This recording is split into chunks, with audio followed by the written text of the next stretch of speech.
कि 12th के बाद is there any opportunity that they should go for CA और CS और ग्रेजुएशन के बाद ही इसे कर सकते हैं? CA is a financial architect. CA is a financial engineer. CA is a financial doctor. Oh my God. And a CA is a complete business solution provider. And he is just going for CUET examination for graduation. So is it possible for that person कि वो CA कर सके in graduation? बिल्कुल या बिल्कुल। फिर after graduation? दोनों समय में कर सकते हैं। 19 साल का बच्चा जो 12th से पास होकर CA फाउंडेशन पास होकर इंटर में गया है और इंटरमीडिएट के बाद वो आज एक कंपनी के मालिक से बात कर रहा है। आप मुझे बताइए, आज अगर आप चाहें तो क्या किसी दुकानदार के पास जाकर उससे बैलेंस शीट मांग सकते हैं सर?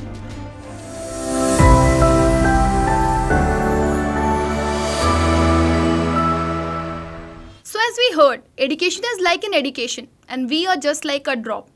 और सेकेंड थॉट काफ़ी सारे स्टूडेंट्स के दिमाग में ये आता है जब वो छोटे होते हैं तो एक डिलेमेटिक सिचुएशन बनती है कि आखिर हम 12th के बाद क्या करें. सो नंबर ऑफ ऑप्शंस हमारे लिए यहाँ पर अवेलेबल हो जाते हैं. So today in this podcast we have CACS Anshul Agarwal sir. So I just want to know something more about him from his own mouth. Thank you so much, ma'am, for inviting me. Sir, I would like to know more about you. So about me, so I was a very naughty kid, and like other kids, not too much into studies. Was trying to always run away from studies, having a mathematics phobia. और mathematics के डर के वजह से commerce select किया था 11th-12th में, because उसमें मैथमेटिक्स नहीं था. And then I selected commerce and I asked कि यार कॉमर्स में आगे करना क्या. So everyone was having one stereotype choice कि बीकॉम करेंगे, MBA करेंगे एंड दैट्स ऑल. मैंने कहा नहीं यार, कुछ अलग करना है. So I chosen to become a chartered accountant. When I started doing CA, I got to know something about CS, company secretaryship. और वहाँ मेरा इंटरेस्ट आया कि यार मुझे ये भी करना चाहिए, because I was studying company law और वो बहुत फैसिनेटिंग था. So I chosen to do CS also. So I did CA, I did CS, and I don't know I should say this in the podcast or not, that I haven't done BCom. I have dropped my graduation. So I'm a CS Anshul Agrawal. Sir, so this is so nice to hear from you because this is something like as you said whether I should say it or not कि मुझे BCom बोलना चाहिए या नहीं बोलना चाहिए, but let me clear it to my student that whatsoever we are doing, right? Yeah. हमारी life इतनी बड़ी है और एजुकेशन इज लिमिटलेस. सो हमें जितना ज़्यादा अपने CV में ऐड ऑन करना है वो हम कर सकते हैं. It's I think it's a kind of blessing for us and it's a kind of add on for us also. जब हमारा CV कोई देखता है तो it's very beautiful and it's very suitable, जिसको भी हम दिखाएंगे. So first of all sir I want to ask you कि हम यहाँ पर आए हैं और ऑब्वियसली 12th के बाद स्टूडेंट को एक प्रॉपर डायरेक्शन दिखाने के लिए आए. सो स्टूडेंट्स के पास बहुत सारे ऑप्शंस होते हैं और यही वजह है बिकॉज दे हैव ऑप्शंस तो they get always confuse, right? So confusion is one part. और जब हम छोटे होते हैं we have a lot of peer pressure, parents pressure and अपना खुद का सेल्फ प्रेशर तो होता ही होता है कि पता नहीं हम किसी चीज़ में अच्छा कर पाएंगे या नहीं कर पाएंगे. और जैसे मैंने आपसे सुना कि what you did in your past that was according to your interest. That's so nice of you. तो मैं ये जानना चाहती हूँ if a person is just appearing in CUET examination, so when he passed or she passed his class 12th or her class 12th, तो उसके बाद फिर उसके पास options बहुत सारे develop हो जाते हैं, right? And तो मुझे ये जानना है कि क्या अगर आप स्टूडेंट्स को हमारे सजेस्ट कर सकते हैं कि 12th के बाद is there any opportunity that they should go for CA और CS और ग्रेजुएशन के बाद ही इसे कर सकते हैं? सर इसकी शुरुआत में ना सबसे पहले ये करना चाहता हूँ, इस चीज़ से करना चाहता हूँ कि how many of the students actually know कि CA होता क्या है. तो मैं थोड़ा रिस्क लेता हूँ और इस सेशन में आप ही के टीचर से पूछता हूँ कि मैम CA करता क्या है, व्हाट डू यू थिंक. मतलब यहाँ से मुझे पता चलेगा कि मुझे क्या बताना है. That so nice to hear again sir question, but sometime it happens like this ना कि I am a teacher of English and if you ask me something different, so might be it is not of my range but I can try for this. मतलब as a profession, जैसे आपको पता है doctor क्या करता है, ठीक है? तो सिंपल क्वेश्चन है मेरा, आप जब सुनते हैं CA तो CA क्या करता होगा, आपको क्या लगता है? हाँ, मतलब जो फर्स्ट थॉट मेरे दिमाग में आता है एज अ स्टूडेंट, मैं ये सोचती हूँ कि आई थिंक CA एक ऐसा पर्सनालिटी होता है जो कि आपके काफ़ी सारे फिनेंशियल एस्पेक्ट संभाल सकता है या फिर वो आपकी बहुत सारी चीज़ों को मैनेज कर सकता है. If I tell about me कि बहुत बार ऐसा होता है कि हमारी कंपनीज में जब हम जॉब कर रहे होते हैं, सो वी हैव PAFs और TDS एंड ऑल सिस्टम्स. तो फिर ये होता है कि अभी वो TDS में हमें बहुत सारी सेविंग्स करनी है और वो सेविंग हमें हमें मिल पाएगी या नहीं मिल पाएगी, that is also a part of saving. So वो हमें मिल पाएगी कि नहीं मिल पाएगी. तो अब जब भी बात आती है फाइनेंस की, सो इट्स लाइक ना, मतलब ये बहुत बड़ी चीज़ है, बिकॉज कोई भी इंसान अपना हाथ से पैसा जाने नहीं देना चाहता. या दैट इज़ द थिंग. तो मुझे ऐसा लगता है कि सीए इसमें हमारी बहुत सारी हेल्प कर सकता है. और फिर जब ये बड़े बड़े स्टार्स करवाते हैं, बड़े बड़े पॉलिटिशियंस करवाते हैं, क्योंकि हर किसी का कहीं ना कहीं एक पार्ट पे सेविंग चल रहा होता है from the side of government, तो उसे ज़रूरत पड़ती है सीए की. और आई थिंक वही रोल शायद प्ले करता है सीए. ओके, चलिए, बहुत अच्छा, मतलब claps for your ma'am. Thank you. Amazing. But मैं आपको बताता हूँ सीए एग्जैक्टली करता क्या है. Yeah. CA is a financial architect. Okay. CA is a financial engineer. Oh, wow. CA is a financial doctor. Oh my God. And a CA is a complete business solution provider. Oh, this I Just to didn't give you an idea, if you watch Shark Tank, know. Yeah. nowadays it's the era of startups. आपको अगर business करना है तो business को शुरू करना होता है right from project report. You need to plan your business. Yes sir. तो आपके पास एक आइडिया है. अब आइडिया से तो बिजनेस नहीं होगा, आपको उसके लिए चाहिए फंडिंग, पैसा. पैसे के लिए आप जाओगे इन्वेस्टर्स के पास. इन्वेस्टर्स आपका ड्यू डिलीजेंस करेंगे. ड्यू डिलीजेंस के लिए वो सबसे पहले आपसे पूछेंगे कि भैया धंधा किस चीज़ का करना है. True. और वो जो धंधा करोगे उससे कैश फ्लो कितना होगा, पैसा कितना आएगा, पैसा कितना जाएगा, प्रॉफिट लॉस, सेल्स, टर्नओवर, ये सब प्रोजेक्ट रिपोर्ट बना के देता है chartered accountant. True. So that's why I said a chartered accountant is a financial architect. Architect जैसे बिल्डिंग का एक इमेजिनरी ढांचा तैयार करता है, वैसे ही हम लोग बिजनेस का ढांचा तैयार करते हैं. A chartered accountant is a financial engineer. एक बार ढांचा तैयार हो गया तो we arrange funds for you. Oh. मतलब हम बैंक्स में जाते हैं, आपके लिए पैसा रेज करते हैं, इन्वेस्टर्स के पास जाते हैं, पिचिंग करते हैं कि ये हमारा क्लाइंट है, इसके लिए हमें पैसा चाहिए. Chartered accountant is a financial doctor. Like we human being fall sick, हमारा बिजनेस भी फाइनेंशियली सिक होता है. वो अप्स एंड डाउन से गुजरता है, मार्केट में कंपटीशन होता है, डिमांड सप्लाई. तो चार्टर्ड अकाउंटेंट वहाँ आपकी हेल्प करता है. A chartered accountant is a complete business solution provider. There are so many compliances we have to do nowadays. आप एज ए टीचर कमाते हैं, अर्न करते हैं. आपने टीडीएस अपना दुख बयां किया, इनकम टैक्स हर एक का दुख है. आपको पता है इंडिया में एक समय में highest taxation rate was 97%. Can you believe? मतलब जहां एक इंसान 100 रुपया कमाता था वो 97 रुपीज सरकार को पे करता था और सिर्फ 3 रुपया उसके जेब में बचता था. आज आपको पता है इंडिया में हाईएस्ट टैक्सेशन रेट है 39%. जहां अगर कोई इंसान 100 रुपया कमाता है तो वो 39 रुपीज सिर्फ इनकम टैक्स भरता है सरकार को. How it feels? So nice. मैं एक टीचर हूं, मैं मेहनत करता हूं, मैं चिल्लाता हूं, मेरा गला खराब होता है, मैं बीमार पड़ता हूं और मैं अपनी इनकम का 39% मतलब 40% सरकार को दे रहा हूँ. Sir but what I feel here, like it's a quite fascinating thing. पहले तो जो आपने बताया, लाइक मैं तो सोच भी नहीं सकती थी कि सीए की इतनी सारी डेफिनेशंस हो सकती हैं, but it was so nice.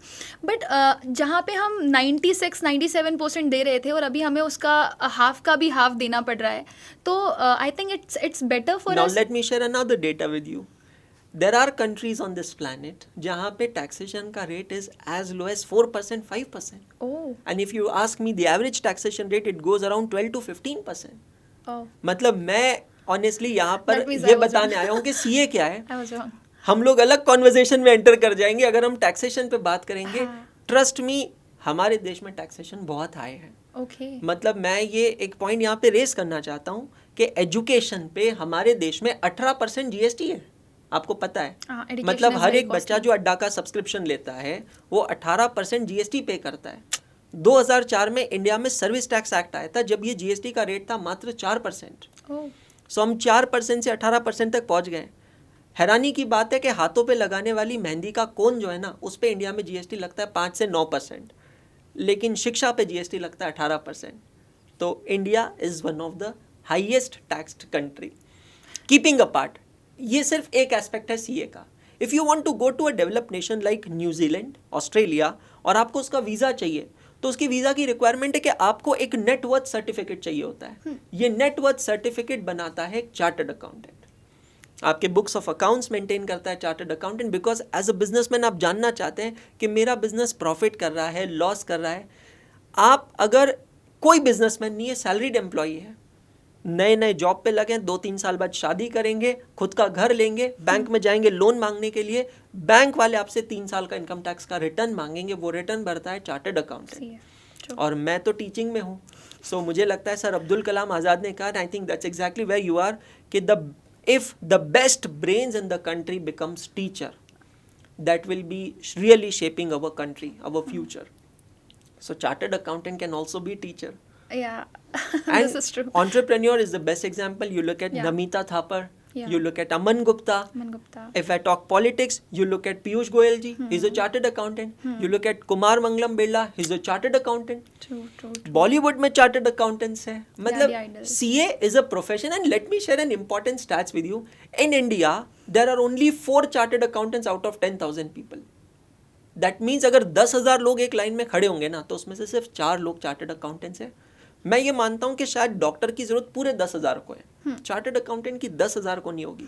But 10,000 में से कम 5,000 7,000 लोग ऐसे तो हैं requirement जिन्हें है. CA की जरूरत है. हाँ. लेकिन 4 CA हमारे And as I feel we are moving towards developed India, so I think in future we need more. more And CAs. सबसे बड़ी चीज़ तो ये है, as you gave the definition of CA ना, it is so fascinating कि मुझे लगता है कि हर घर में एक CA होना ज़रूरी है. कितना इम्पोर्टेंस है ये अभी मुझे आपकी बातें सुन करके पता चल रहा है सर. तो मैं तो यही जानना चाहूँगी आपसे कि अगर किसी बच्चे को, suppose if a student has just passed his class 12th and he is just going for CUET examination for graduation, so is it possible for that person कि वो CA कर सके in graduation बिल्कुल या बिल्कुल. फिर after graduation? दोनों समय में कर सकते हैं, पर मैं सबसे पहले रीज़न देता हूँ कि CA क्यों करना चाहिए. जी. जैसे कि मैंने कहा, मेरा बहुत ज़्यादा पढ़ाई में इंटरेस्ट नहीं था. 10th स्टैंडर्ड तक तो लिटरली मार खा खा के पढ़ाई की है. 11th 12th I choose commerce. I started gaining interest because it was about business. Why I chose CA? There are 2 reasons I am giving you, और जिसके ऊपर मैं ये पूरा पॉडकास्ट एलेबोरेट करूँगा. पहला, it is a course for hard working students, not just intelligent students. मैं यहाँ कोट करना चाहूँगा. दिसंबर 2013 में CA फाइनल में ऑल इंडिया रैंकर जो लड़की आई थी, वो एक मराठी मीडियम से पढ़ने वाली, मुंबई के स्लम्स में रहने वाली ऑटो रिक्शा ड्राइवर की बेटी थी. और आज वो एक बेस्ट कंपनी में टॉप मोस्ट पैकेज पे काम कर रही है. So this course is meant for hard working students, not just intelligent students. Second चीज, CA ये कोर्स जो है, it is a course of deservation, not of reservation. ये एक ऐसा कोर्स है जिसमें कोई भी आरक्षण नहीं है. ट्रस्ट मी, कोई कास्ट, कोई सर्टिफिकेट, कुछ नहीं है. तो आप CA क्यों करते हैं? बहुत सिंपल है. मैं एक ऐसे परिवार से था जो डोनेशंस नहीं दे सकता था. बीइंग अग्रवाल जनरल कैटेगरी से हूँ, मेरे पास कास्ट सर्टिफिकेट नहीं था. अब मैं कुछ ऐसा करना चाहता था जहाँ पर किसी में कोई भेदभाव ना हो. ये पहला रीज़न है. दूसरा, मुझे सिर्फ मेरी काबिलियत पे एग्जामिन किया जाए. कोई कास्ट सर्टिफिकेट या फिर कोई इन्फ्लुएंस मुझे एग्जामिन नहीं करे. मेरी काबिलियत, मेरे में मेहनत है, मेरे पास जो बैठा है उसमें भी मेहनत करने की क्षमता है, तू मेहनत कर. लेट्स सी कौन ज़्यादा मेहनती है. तीसरा, मुझे आज़ादी चाहिए कि मैं सिर्फ किसी के यहाँ जॉब ना करूँ. अगर मैं खुद का कोई काम करना चाहूँ, सेल्फ एम्प्लॉयबल, तो मैं वो कर सकता हूँ. आज मैं बहुत प्राउडली कहना चाहता हूँ, मैं CA हूँ. मैंने जॉब भी किया है, इंडिया में भी किया है, इंडिया के बाहर भी किया है. आई एम अ कंटेंट क्रिएटर, मैं यूट्यूबर हूँ, और मैं एक स्टार्टअप का फाउंडर हूँ, और अब मैं अड्डा के साथ भी एसोसिएटेड हूँ. तो मैं ये कहना चाहता हूँ कि मुझे ये आज़ादी चाहिए. तो CA क्यों करना चाहिए? सबसे पहले. दूसरा, जितने भी लोग ये सेशन देख रहे हैं, मैं ये नहीं कहूँगा कि मुझसे इन्फ्लुएंस होकर आज डिसीजन ले लेना है कि मुझे CA करना है. इन्फॉर्मेशन लीजिए, प्रोसेसिंग कीजिए, और फिर एक थॉटफुल डिसीजन लीजिए कि क्या मुझे CA करना है. Am I meant for it? Now coming to your question, CA कैसे करते हैं? तो सबसे पहले गलतफहमी हटाता हूँ. एक क्वेश्चन जो हमें बड़ा चुभता है, CA कौन से कॉलेज से होता है? ये क्वेश्चन हमें चुभता है बिकॉज CA का कोई कॉलेज ही नहीं है. CA this course is directly conducted by government of India. Bharat सरकार की मिनिस्ट्री ऑफ कॉर्पोरेट अफेयर्स ने एक लॉ बनाया था 1 जुलाई 1949 को, जिसका नाम है द चार्टर्ड अकाउंटेंट्स एक्ट 1949. उस एक्ट के अंतर्गत एक संस्था बनी है जिसका नाम है the institute of chartered accountants of India. वो संस्था इंडिया में एपेक्स बॉडी है, ऑटोनॉमस बॉडी है जो CAs बनाती है. तो किसी कॉलेज या यूनिवर्सिटी को कोई अधिकार ही नहीं है CA का कोर्स करवाने का. तो it is ICAI which conducts the CA course, जो अपनी वेबसाइट के थ्रू रजिस्ट्रेशंस करवाती है, एग्जाम्स कंडक्ट करती है, और बाकी जो लोग हैं वो सब कोचिंग क्लासेस हैं और ट्यूशन्स हैं जो आपको प्रिपेयर करवाते हैं कि आप इस कोर्स की तैयारी कैसे कर सकें. ये कोर्स आप 12th के बाद भी कर सकते हैं, 12th के पहले भी कर सकते हैं, और आप अपनी लाइफ में किसी भी पॉइंट पे कर सकते हैं. So Okay. basically, to begin with CA course, there are two routes, दो एंट्री रूट्स हैं. पहला रूट है जिसको कहते हैं फाउंडेशन रूट. तो CA की 3 एग्जाम्स होती है. There are 3 levels. The first level is known as CA foundation, second exam is known as CA intermediate, और तीसरा होता है CA फाइनल. तो ब्रॉडली ये 3 एग्जाम्स आपको देनी है. पहला जो रूट है CA फाउंडेशन रूट, ये CA फाउंडेशन की एग्जाम में वो बच्चा रजिस्ट्रेशन कर सकता है. रजिस्ट्रेशन का मतलब एडमिशन, जो 10th पास है. Oh, तो that's आप 10th पास होने के बाद में ICAI की वेबसाइट पे जाके CA कोर्स में एडमिशन ले सकते हैं, जिसकी फीस है मात्र 9,200 रुपए. oh, that's और so आप reasonable. 11th और 12th के साथ उसकी पढ़ाई कर सकते हैं. चाहे आप साइंस से हैं, कॉमर्स से हैं, आर्ट्स से, उससे कोई फर्क नहीं पड़ता है. Oh, जैसे कि आई एम श्योर बहुत सारे बच्चे CUET की प्रिपरेशन भी 12th के साथ करते होंगे. yeah. सिमिलरली बहुत सारे बच्चे ऐसे हैं जो 11th 12th के साथ they prepare for CA foundation exam. So 12th की एग्जाम्स कब होती है? फरवरी, मार्च, अप्रैल. Much.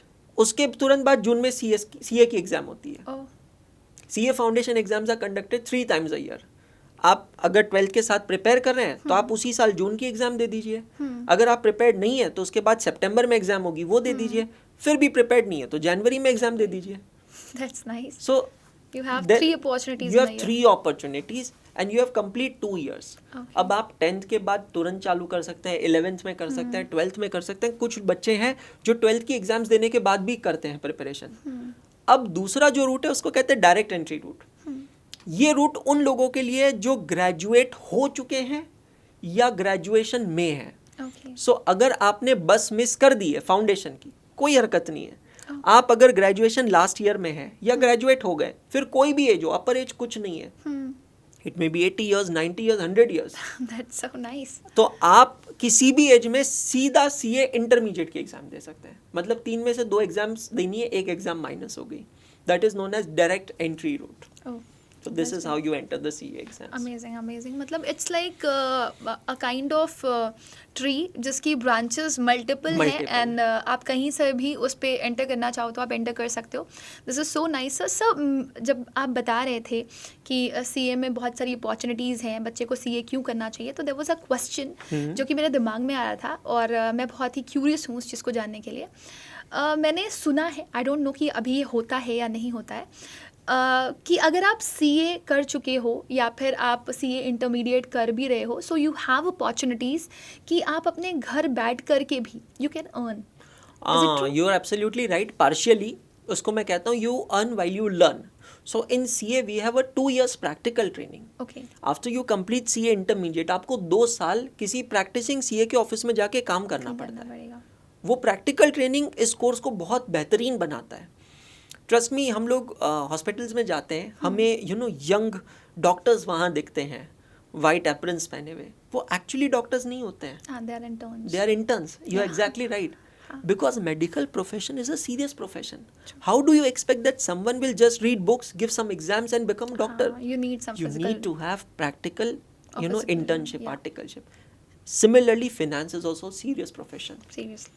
And 2 years articleship is necessary, where you actually, being a student, you work as an employee, morning 9 to evening 6. True. You go, you interact with businessmen, accountants, income tax officer, GST officer.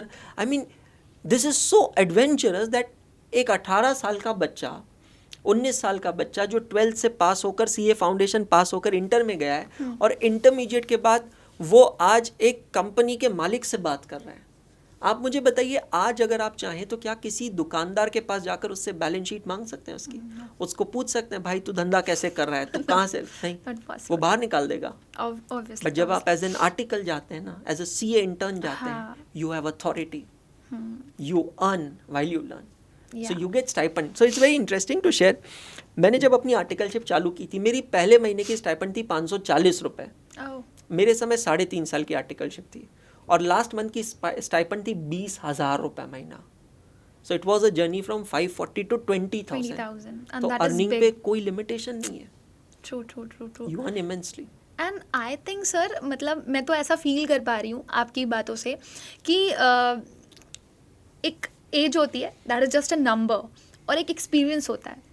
तो हम कहते हैं ना कि हम उम्र से बड़े नहीं होते, हम एक्सपीरियंस से बड़े होते हैं, एंड दैट इज़ व्हाट एक जो पर्सन डॉक्टर बनने के लिए जा रहा है वो वहाँ पे लर्न करता है, and same I think as you are telling कि वो सीए के लिए भी होता है. So this is true sir. मेरे को एक और थोड़ी सी क्यूरियोसिटी जाग रही है, मैं जानना चाहती हूँ whether it is related to this और नॉट. बहुत बड़े बड़े एक्ट्रेसेस रहते हैं और ऑब्वियसली वो बहुत सारा अर्न करते हैं.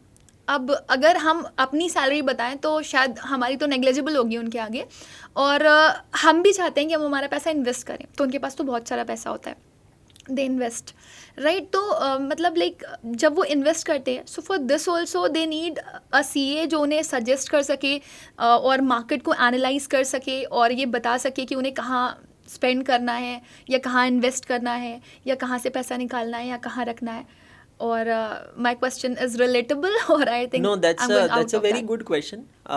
Honestly speaking, आजकल there are some specific professionals for this also. Yeah. जैसे कि CFA लोग करते हैं, चार्टर्ड फाइनेंशियल Financial, एनालिस्ट, है ना, वो लोग इसके लिए हैं. But chartered accountants definitely do this thing. That is what मतलब I आज do. मुझे याद है, मैं भी कभी सफ़र करता हूँ, कहीं पे फ्लाइट से जा रहा हूँ, ट्रेन से जा रहा हूँ, और किसी को मैंने कहा मैं सीए हूँ, तो दो कॉमनली आस्क्ड क्वेश्चन है, टैक्स कैसे बचाए और पैसा कहाँ इन्वेस्ट करें. True. I ask same Same to two my CEO questions. also. Yes. Yeah. तो chartered accountants are very good advisers, but as I said it depends, because portfolio बहुत wide है. तो आप सीए बन के क्या कर रहे हो उस पर डिपेंडेंट है. सो अगर किसी पर्सन का फोर्टे फाइनेंस नहीं है तो वो आपको नहीं गाइड कर पाएगा. बट जैसे कि मुझे पता है कि चार्टर्ड अकाउंटेंट्स वो होते हैं जो टैक्स बचाते हैं, और they also know how to make money, Yeah, because we believe in the fact that money kept idle is money wasted. So if my money is lying idle, it's absolutely waste of money. True. So we are definitely advisors, good advisors. So I think sir, when you are going for CA ना, तो there are many of the things to learn. बहुत सारी चीज़ें हैं जो आप सीख सकते हो, आप learn कर सकते हो. Coming to the same question sir, कि अगर हमारा student है वो CUET के लिए prepare कर रहा है और वो meanwhile चाहता है कि नहीं वो एक ऐसे profession में enter करना चाहता है जहाँ पर वो feel करे that he is something, and वो अपने आप में स्ट्रॉन्ग होना चाहता है, वो अपने आसपास के लोगों को स्ट्रॉन्ग बनाना चाहता है, चाहे वो फिनेंशियल एस्पेक्ट में हो या फिर वो इन टर्म्स ऑफ इंजीनियरिंग हो, that you quoted there, right. तो मैं ये जानना चाहती हूँ कि अगर एक बच्चा करना चाह रहा है CUET, तो वो CUET के बाद CA करना चाह रहा है या CUET के पहले CA करना चाह रहा है, तो वो कैसे स्टार्ट करे, कैसे इसमें एंटर कर सकता है वो, और कैसे वो इसका एग्ज़ाम होता है या फिर नॉर्मल स्कूलिंग होती है. तो मैं यहाँ पे एक काम करता हूँ, जो फर्स्ट एग्जाम होती है उसको एक्सप्लेन कर देता हूँ, because I think that is going to solve the purpose for all the students. So the सबसे पहली एग्जाम होती है, उसका नाम है CA फाउंडेशन. CA फाउंडेशन की एग्जाम आप कब दे सकते हैं? तो एलिजिबिलिटी कहती है after appearing for 12th exams. तो जैसे कि मैंने कहा, कोई भी बच्चा 12th की एग्जाम्स फरवरी मार्च में देता है, तो उसके बाद में या तो आप जून में भी एग्जाम दे सकते हैं या फिर सितंबर में भी एग्जाम दे सकते हैं. CA फाउंडेशन की एग्जाम जो है उसमें 4 सब्जेक्ट्स होते हैं, 4 पेपर्स होते हैं. Paper number 1 is accounting. So अगर कोई बच्चा कॉमर्स से है, तो मैं अकाउंट्स पढ़ाता हूँ इसलिए बता रहा हूँ, अगर कोई बच्चा कॉमर्स से है and if you just study 11th and 12th accounts properly, you complete 70% syllabus of CA foundation accounting.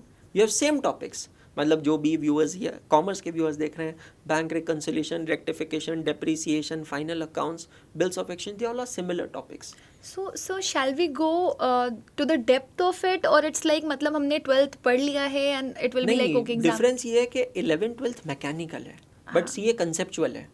जैसे कि मैं आपको बताता हूँ, एक एग्जांपल देता हूँ क्वेश्चंस कैसे आते हैं. क्वेश्चन यहाँ पर ऐसा आता है, जैसे 11th 12th है तो सिंपल इंटरेस्ट का क्वेश्चन आएगा, ₹1,000 invested on 1st January at the rate of 10% per annum, how much it will become on 31st December. तो सिंपल इंटरेस्ट है 1,000 इंटू 10% इंटू 1 ईयर, तो आपको इंटरेस्ट मिला 100 रुपये, तो 31st December पे वो बन गया 1,100 रुपये. अब यही क्वेश्चन CA में कैसे आएगा मैं आपको बताता हूँ. Listen carefully, it's interesting. ₹1,000 invested on 1st January becomes 1,100 on 31st December. What is the rate of interest? Okay. Are you getting my point? Yeah. मतलब they just complicate the question. Complicate नहीं, वो आपका application check करें. हाँ. So according to student I believe, मतलब if I am a student and I think of this question ना कि मैंने ये पढ़ा था, जैसे सर मैं आपको यहाँ पर एक एग्जांपल कोट करना चाहूँगी कि मेरा एक नेफ्यू है और वो नया नया पीजी में गया था प्ले ग्रुप में, और उसको टीचर ने सिखाया ए फॉर एप्पल होता है, and I was just teaching him at my home. तो मैं उसको बोल रही थी A for aeroplane, A for ant, right. So he was like no, A for apple. It should not be aeroplane. It should not be ant. Right? So I think जो student भी होते हैं 12th तक के, कहीं ना कहीं बहुत सारे स्टूडेंट्स मैच्योर हो जाते हैं, but some of the students are like that. अगर उन्होंने एक प्रॉपर एप्लीकेशन किसी चीज़ की पढ़ी है तो they are same at that. नहीं, ए फॉर एप्पल ही होता है, I can not go for aeroplane and that. So I think I am getting that point of yours. It is like that. It's not mechanical. Mechanical. What will give you success in CA course, or I should say even life, is practical application, conceptual understanding. True. You tell me, हम लोग जब जिंदगी में जाते हैं, दुनिया में जीते हैं, तो हर रास्ता वो नहीं होता जो ड्राइविंग स्कूल में सिखाया जाता है. True. अलग है. सेकेंड सब्जेक्ट जो आता है CA फाउंडेशन में, तो पहला पेपर अकाउंटिंग है, 100 मार्क का सब्जेक्टिव पेपर है, 3 घंटे का, प्लस 15 मिनट का रीडिंग टाइम मिलता है आपको. 40 मार्क्स चाहिए पास होने के लिए आउट ऑफ 100. सेकेंड पेपर है लॉ, जहाँ पर आपको कुछ इंपॉर्टेंट एक्ट्स पढ़ना है. कॉन्ट्रैक्ट एक्ट पढ़ना है, सेल ऑफ गुड्स एक्ट पढ़ना है, पार्टनरशिप एक्ट पढ़ना है, कंपनीज एक्ट का इंट्रोडक्शन है, नेगोशिएबल इंस्ट्रूमेंट एक्ट पढ़ना है. ये ऐसे लॉज है जो हमारे डे टू डे लाइफ से रिलेटिंग है. तो ये एक सब्जेक्टिव पेपर है, 100 mark 3 hours plus 15 minutes reading time, 40 marks passing. Third paper का नाम है quantitative aptitude. It is nothing but simple mathematics, statistics and logical reasoning. So if a student, whether you are from science or from commerce, you cover your 11th, 12th mathematics properly, trust me, you cover 70% of QA of CA foundation. Oh, that's nice. And you don't have too many complicated topics which you often have in CA, 11th, 12th, science level at least. So बहुत ज़्यादा complicated topics नहीं है. चौथा paper है, उसका नाम है business economics, where you study micro and macro economics. Mathematics and economics are MCQ based papers. Okay. 2 घंटे के 100 मार्क्स के MCQ paper. It's a combination exam, जहाँ पे पहले 2 पेपर्स सब्जेक्टिव है, दूसरे 2 पेपर्स ऑब्जेक्टिव है. तो 4 पेपर्स 400 मार्क की एग्जाम है. बच्चे को पास करने के लिए मिनिमम 200 स्कोर करना है एग्रीगेट, और सब्जेक्ट वाइज 40 मार्क्स चाहिए. तो अगर बच्चा चारों सब्जेक्ट में 40 लाता है तो स्कोर होगा 160 and result will be fail. Okay. तो उसको हर सब्जेक्ट में 40 लाना है, बट इंश्योर करना है टोटल 200 होना चाहिए. Oh. So if you are getting 40 in one subject, you must get 60 in another subject.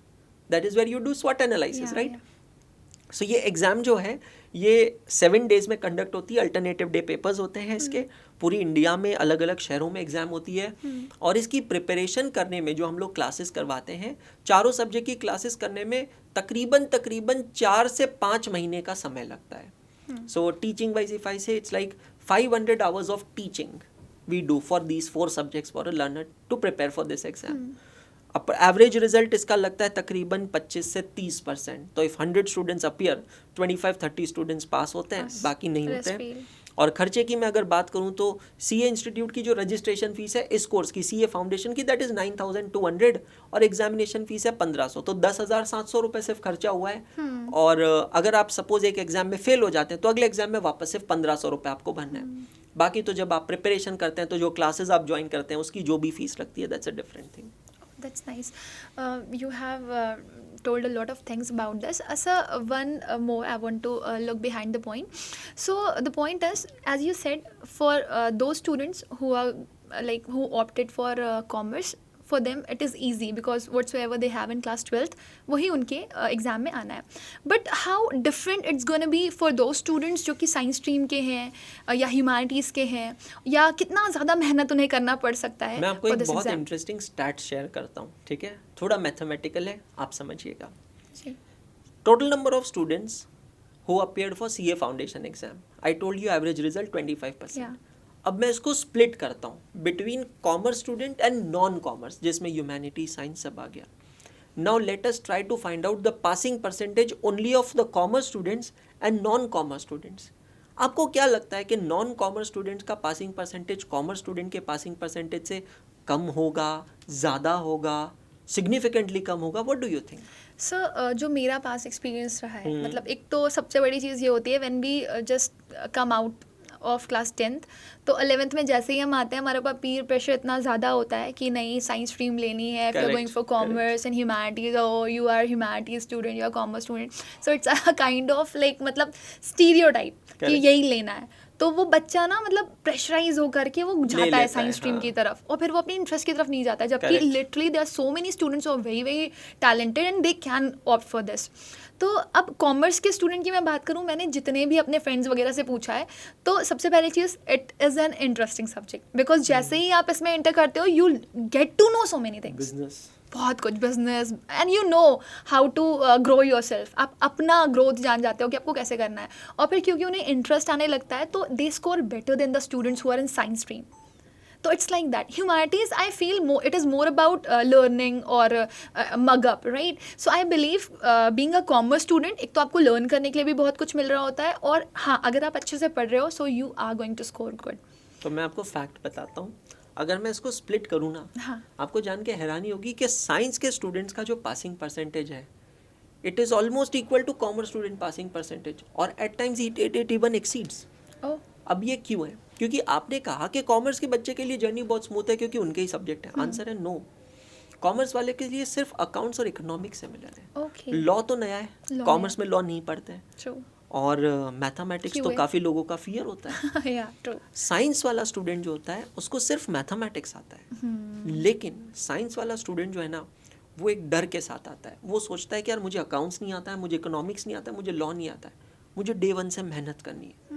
Commerce वाला बच्चा जब सीए में आता है ना वो कॉन्फिडेंस से आता है, ओ मुझे अकाउंट्स आता है, मुझे इकोनॉमिक्स भी आता है। सो जैसे मैंने 11th-12th में एग्जाम से कुछ महीने पहले पढ़ाई करके I crack my exam, I will crack similarly CA exam, and that's Yeah. exactly where they have to, or maybe have to face defeat. Okay So that is the reason why science student passing percentage is better, better. because of the seriousness. So that's why when I'll re-quote my quote that this course is meant for hard-working students. That is why, sir, it is said that confidence is good. But if you are going for Overconfidence. overconfidence, na, it That will spoil. take you down. That will spoil. Yeah. So really, if someone wants to do CA, he need to first decide.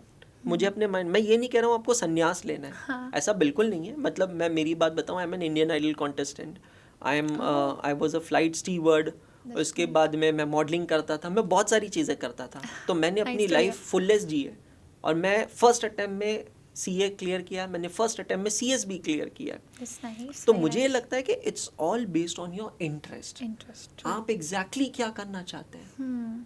अगर मेरा interest है उस field में तो मुझे कभी किसी को कहना नहीं पड़ेगा कि भाई तू पढ़, तू पढ़. मैं पढ़ूंगा। Hmm. अगर मेरा इंटरेस्ट नहीं है I तो मैं won't. नहीं पढ़ूंगा। I won't. This is true, sir. Even I want to give an example to my students कि मेरी एक friend है, उनका brother, he was not at all good in maths, he was not at all good in any of the subject, but उसने अपने पापा से ज़िद किया that he wants to do Bachelor of Architecture. तो उसको projects मिलते थे, तो projects जब उसको मिलते थे ना तो he was not like reluctant, he wants कि रात में 3 बज रहे हो 4 बज रहे हो, he was completely busy in that. Even वो सुबह जल्दी उठ करके चला भी जाता था, project submission करना है, कुछ और करना है, कुछ नया करना है, and he is doing very good Okay. इन इस फील्ड. सो इट्स ट्रू कि अगर आपका इंटरेस्ट किसी चीज़ में है तो it can go really long, बहुत आगे जा सकते हो आप और बहुत अच्छा कर भी सकते हो. सर मैं यहाँ पर ये भी पूछना चाहूँगी, suppose if a student is going for CA, suppose he or she has completed foundation, तो एक तो फाउंडेशन वाला प्रोसेस हो गया और एक आगे आप जो इंटरमीडिएट के लिए जाते हो.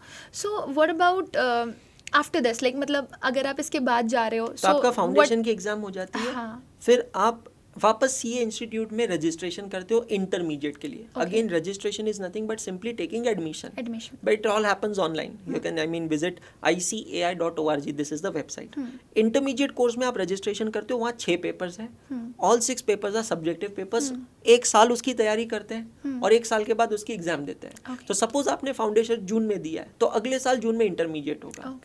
अगर आपने फाउंडेशन इस साल सितंबर में दिया है तो नेक्स्ट ईयर सितंबर में इंटरमीडिएट आएगा. इंटरमीडिएट की एग्जाम क्लियर होने के बाद there is a 2 years practical training.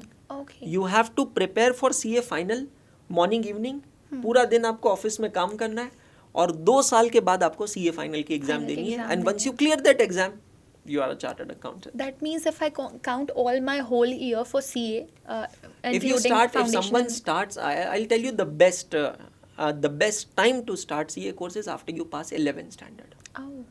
एक बच्चा जब 11th पास हो जाता है और 12th में आता है तो फिर वो कभी भी कर सकते हैं. लाइक अभी भी जुलाई में भी जो बच्चे अभी 12th की एग्जाम्स की तैयारी कर रहे हैं, जो फरवरी मार्च 25 में 12th देंगे, this is the most appropriate time for them to begin with their CA career. And according to me the best option is to opt for September 25 exam. जून थोड़ा क्लोज हो जाता है 12th की एग्जाम से. मैं भी समझता हूँ बच्चा जनवरी ऑनवर्ड्स तो पूरा 12th में इंग्रॉस्ड होता है. true. फिर CUET भी आता है. हाँ, उसके बाद में बच्चा ब्रेक चाहता है कि यार अब तो मैं घूम के आऊँ या मैं पढ़ूंगा ही. तो जून की एग्जाम तो बच्चा नहीं दे पाएगा. मैं पर्सनली बिलीव करता हूँ बच्चे को September 25 एग्जाम देना चाहिए. अब अगर कोई बच्चा अभी CA कोर्स ज्वाइन करता है जुलाई 2024 में, September 25 में फाउंडेशन क्लियर करता है, September 26 में इंटर क्लियर करेगा. उसकी फाइनल की एग्जाम कब आएगी मैं आपको बताता हूँ. September 27, September 28 और उसके बाद आएगा May 2029. Okay. और उसका रिजल्ट आएगा जुलाई 29 में, when he'll become a chartered accountant. So from July 24 It's a it will long take 5 years 5 for years. someone to qualify chartered हाँ, accountant. exactly. 5 years. So yeah, मतलब I feel like कि if you are giving 5 years for something, so that means you are going great in that. One thing more that I would like to ask you is that suppose if I am a student and I am giving my 5 years to something, so I'm expecting कि I would get something better because पैसों I की have बात कर रहे हो आप? yeah, you're Okay. right, you're right. So that is what I'm asking, that how big I'm going to get after this. So मैं बहुत सिंपल तरीके से जवाब देता हूँ. I was featured on Josh Talk also. वहाँ मैंने अपनी स्टोरी शेयर की थी. I am going on tech talk soon. Same pinch So, here because I was also the part of अब सिंपल सी चीज़ है. I belong to a family जहाँ पे हम लोग 2 रुपए प्लेट पानी पूरी खाने के लिए एक हफ्ता सेविंग करते थे. True. और आज नेटवर्थ क्या है you can simply Google and answer. So मुझे जब मेरा जॉब लगा था, my first job 2011 I started with 6.29 lakh rupees pay package, annual pay package. Then I got a job of 1 crore rupees per annum in 2012. और आज जहाँ पर भी मैं बैठा हूँ, I think I completely give credit to my CA degree. True. CA degree से पैसा कैसे आता है, या किसी भी डिग्री से पैसा नहीं आता है. डिग्री से दरवाजे खुलते हैं. That was it. True. पैसा कमाने के लिए कर्म करना पड़ता है. True. काम करना पड़ता है. अगर मैं CA की डिग्री लेके घर पे बैठ जाऊँ, सो जाऊँ आराम से कि भाई बहुत पैसा आएगा क्योंकि मेरे पास CA की डिग्री है, पैसा आएगा ही नहीं. I must know how to use my knowledge, how to capitalise my knowledge. Obviously. Let me tell you, इस कोर्स में आप इतना कमा सकते हो ना कि आपका कोर्स का पूरा खर्चा निकल जाएगा. सो आई से you earn while you learn. लेकिन उसके बाद में you can earn so much money that you can actually change your life completely. That's so nice. But आपने बहुत ही लिमिटेड वर्ड्स में बहुत बड़ी बात बोल दी कि बिना रोए तो मम्मी भी खाने को कुछ नहीं देती. This is true. रियलिटी है ये कि एक तो सर हम इंडिया में रह रहे हैं, we are proud to be Indians, but कहीं ना कहीं एक चीज़ हमें ये भी फील करनी पड़ेगी that India has that much population कि किसी भी कंट्री की इतनी पॉपुलेशन नहीं है, और यहाँ पर स्ट्रगल आपको हर मोड़ पे मिलेगा और आपको उसके लिए स्ट्राइव तो करना पड़ेगा. एक चीज़ मैं यहाँ पर और पूछना चाहती हूँ जो मेरे दिमाग में क्वेश्चन आ रहा है ना, I think most of the students के दिमाग में वो क्वेश्चन आ सकता है, क्योंकि हम अगर किसी भी प्रोसेस के लिए जा रहे हैं या किसी भी एग्ज़ाम के लिए जा रहे हैं तो जैसे जैसे एग्ज़ाम होता रहता है. इवन अगर CUET की ही बात करें, 2022 में there was something different, then we go for 2023 we see something different, और अभी 2024 में भी हमें कुछ नए चेंजेस देखने के लिए मिले. So is it same for CA की, मतलब कुछ पैटर्न चेंज होता रहता है? बहुत डायनेमिक है, बिकॉज हम आउटडेटेड पढ़ ही नहीं सकते हैं क्योंकि मुझे क्लाइंट को सर्व करना है. हाँ. तो हर साल जब बजट आता है तो हमारा सिलेबस चेंज होता है. It's very dynamic.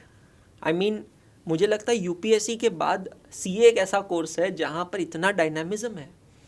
The syllabus is not at all redundant, it's very updated, it do changes. हाँ. सो आई थिंक हमारे स्टूडेंट को ये चीज़ जाननी पड़ेगी कि आप भले ही किसी भी कॉम्पिटिटिव वर्ल्ड में एंटर आप कर रहे हैं, आपके दिमाग में ये होना चाहिए that you have to be updated, क्योंकि किसी भी पल कुछ भी हो सकता है और कुछ भी आप नया अपने पास देख सकते हो, अपने सामने देख सकते हो, और क्योंकि कंपटीशन में एंटर कर रहे हो तो competition is gonna tough every year.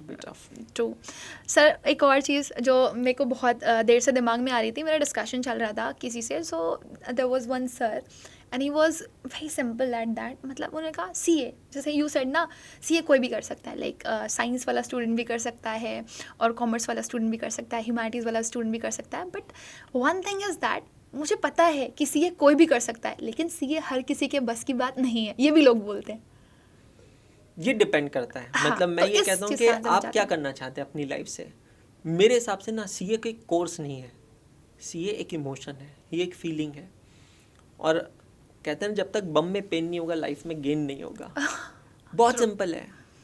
मेरे जैसा लड़का जो पढ़ने में इंटरेस्टेड नहीं था, उसने फर्स्ट अटेम्प्ट में क्रैक किया. बिकॉज जब ना पढ़ने का मन होता था ना, तो परिवार की ज़रूरतें आंखों के सामने आती थी. So if you feel that pain, you feel that you have no other option, you will study. मेरे लिए किताबें, सब्जेक्ट, कंसेप्ट्स, ये सब जो थे ना, ये पढ़ाई नहीं थी, ये मजबूरी थी. और इसी के ऊपर ना मैंने एक रैप लिखा है. There is a music video. मैंने एक म्यूज़िक वीडियो प्रोड्यूस किया है. मैंने गाया है, बनाया, कंपोज किया. It's available on YouTube. उसका एक पार्ट मैं आपको बताता हूँ. आओ सुनाता हूँ तुम्हें एक कहानी. एक था परिंदा जिसकी बदली जिंदगानी. B.Tech MBBS की फीस नहीं थी, तो फिर देखा उसने सपना से ये बनने की ठानी. दोस्त लड़कियां घुमाते और मैं करता था पढ़ाई. फाउंडेशन की बुक्स ने मेरी वाट लगाई. रिश्तेदारों ने भी मुझे काफ़ी बातें सुनाई. तुझसे नहीं होगा तू, रहने दे भाई. दिन में आर्टिकलशिप, रात में पढ़ाई. ना जाने कितने रात पार्ले जी पे बिताई. पेट की भूख नहीं, ज्ञान की बढ़ाई. बुरे वक्त ने मुझे सबकी असलियत दिखाई. जब चाहिए थे पैसे तब ये बात समझ आई. कोई काम नहीं आता, सब नाम के है भाई. सो अगर आप ये लिरिक्स देखेंगे I got goosebumps. See, it's so nice. मतलब it's like आपकी ये आप बीती है. और ये मेरी अकेले की नहीं है. आप किसी भी CA स्टूडेंट से जाके मिलिए, यही स्टोरी है. अरे मेरे बाप दादा के पास अगर करोड़ों रुपए होते थे, तो मैं किसी इंडस्ट्री में बैठता था ना. हाँ, मैं थोड़ी ना 8-10 घंटे 12 घंटे लाइब्रेरी में बैठ के पढ़ाई करता था. ट्रू. तो CA मुझे ऐसा लगता है कि अगर आपको फील होता है ना अपनी फैमिली का पेन, कि यार मैं देख रहा हूँ मेरे मम्मी पापा मेहनत कर रहे हैं, मैं चाहता हूँ कि अब वो आराम करे. अब बताओ पैसा कमाने के लिए क्या करना है. पर मेरे पास फीस देने के पैसे नहीं है, मैं कॉलेज में पैसा नहीं दे सकता, तो मैं CA करूँगा. हाँ, आई थिंक वो कहते हैं ना, कुछ पाने के लिए कुछ खोना पड़ता है. वो एक चीज़ पूछी गई थी ना कि अर्जुन तुम्हें क्या दिखाई दे रहा है. सो दैट इज द आई, मछली की आंख दिखाई दे रही है. तो वो आपको, आपका गोल क्लियर होना चाहिए और आपके पास एक वैलिड रीज़न ज़रूर होना चाहिए कि आप क्या करना चाहते हो और आप क्यों करना चाहते हो. जिस दिन आपको ये पता होगा कि आप क्या करना चाहते हो और आप क्यों करना चाहते हो, यू हैव, मतलब आपको पता भी नहीं चलेगा कैसे आपके लिए डोर्स खुलते जा रहे हैं और आप कैसे आगे बढ़ते चले जा रहे हो. It's true, it's literally true and literally it is a very nice interaction. मुझे तो लग रहा है कि ये ख़त्म ही ना हो, क्योंकि I have lot to learn from you I think. But फिर भी मैं वापस यहाँ पर पूछना चाहूँगी सर, क्योंकि बच्चे हमारे ऐसे होते हैं, क्योंकि हम छोटे हैं, हम जितना भी कह लें मैंने बहुत पढ़ाई कर रखी है, मैं क्लास का टॉपर हूँ, हमेशा ये नहीं देखा गया है कि जो क्लास का टॉपर रहा हो उसने वो लाइफ में भी टॉपर रहा हो. ट्रू, लाइफ का भी टॉपर रहा हो. और यही वजह है सर, कितने IITians, कितने नीट एस्पिरेंट्स, जब वो हार जाते हैं ना, तो they at the end of the time they go for suicide. क्योंकि उन्हें कोई जजमेंट देने वाला ही नहीं होता, कोई उन्हें सजेस्ट करने वाला ही नहीं होता कि उन्हें करना क्या है. मतलब आप सोच रहे हो ना, बच्चा करना चाहता था, like he is interested in fashion designing, लेकिन वो कर रहा है नीट का एग्ज़ाम क्लियर. तो ये होता है कि आपको अगर दिमाग में ये चीज़ क्लियर है कि ये मेरा इंटरेस्ट है and I have to go for this, तो फिर आप उस चीज़ के लिए मेहनत करते हो. तो एक लास्ट में ये चाहूँगी, because you have done lot of struggle in your life and there is lot to learn from you. तो मैं ये जानना चाहती हूँ कि आप हमारे स्टूडेंट्स को क्या सजेस्ट करना चाहते हैं कि how good can this field for them, कितनी अच्छी ये फील्ड इनके लिए हो सकती है और क्यों उन्हें ये चीज़ करनी चाहिए. यार मैं तो सिंपल सी एक चीज़ कहूँगा. मैं CA के बारे में पिच नहीं करने आया हूँ. मैं ये कहूँगा, जितने भी यंग स्टूडेंट्स ये देख रहे हैं, make a plan for your self. True. If someone ask you question है कि आप अपनी ज़िंदगी में 5 साल बाद खुद को कहाँ देखते हो, मेरे पास उसका जवाब होना चाहिए. कहते हैं ना, मौत तो बहुत आसान है, कमबख्त मज़ा तो ज़िंदगी जीने में है. तो जो आपने कहा बच्चे सुसाइड कर लेते हैं, ये वो बहुत आसान है. It's very easy. The real struggle is to live. How you want to play this game, this is important. जिसमें आपका इंटरेस्ट है, जिसमें आपका पैशन है, उसे आप परस्यू करें. बिकॉज एक कागज़ का टुकड़ा जिसे हम मार्कशीट या डिग्री हाँ, कहते हैं, वो मुझे डिफाइन नहीं कर नहीं कर सकता। सकता, can not decide your future too. मैं सिर्फ मैं हूँ, मेरी काबिलियत, मेरी स्किल्स मुझे डिसाइड करेगी। एक कागज का टुकड़ा मैं अधिकार नहीं देता से डिसाइड करने ट्रू का। ट्रू। सीए ये कोर्स ने ना मुझे वो सारी चीज़ें दी है, वो नॉलेज दिया है, वो स्किल्स दिए हैं जिससे मैं अपनी काबिलियत दुनिया के सामने ला सकता हूँ। मेरे पास वो कागज़ का टुकड़ा, आई डोंट कैरी एनीवेयर कि मैं सीए हूँ, बट वो जो स्किल्स मैंने कमाई है ना, वो मेरे साथ है। I enjoyed every day, every subject, every question, every concept of this course, and that's why I said that even though people may say it's one of the difficult course in India, I say nothing is difficult if you love it. If you love it, yeah, true. And sir सबसे बड़ी चीज़ तो ये है, मतलब मुझे जो चीज़ feel हो रही है वो ये है कि शायद I might be wrong in words, but मेरे इमोशंस बिल्कुल सही हैं। कभी कभी कहते हैं ना कि जैसे मैंने पीयर प्रेशर के ऊपर बहुत एम्फेसिस डाला, हम लोग पीयर प्रेशर हो, पेरेंट प्रेशर हो या फिर हमारी फैमिली प्रेशर हो, उसकी वजह से हम लोग बहुत कुछ, मतलब एक होता नहीं है, at the point we got stuck and we don't know कि हमें क्या करना है। लेकिन कभी कभी दिस इज़ ट्रू कि हमें सेल्फिश होना चाहिए। We have to think ourselves. I think we can do a separate podcast on it अगर students लिखते हैं तो। So if you want that we both should have another session, that's a very beautiful topic, peer pressure. And I think बच्चों को parents के साथ बैठ के वो देखना चाहिए। और सर मुझे तो लगता है that this is necessary for each and every student to understand that कि ये पुनर्जन्म और ये होता होगा शायद, बट अभी जो मेरी नज़रों के सामने मुझे दिख रहा है वो ये एक केव है और मुझे इसको एक्सप्लोर करना है। You have to understand this and just go ahead for whatsoever you have in your life. Just have one goal and do great in your life.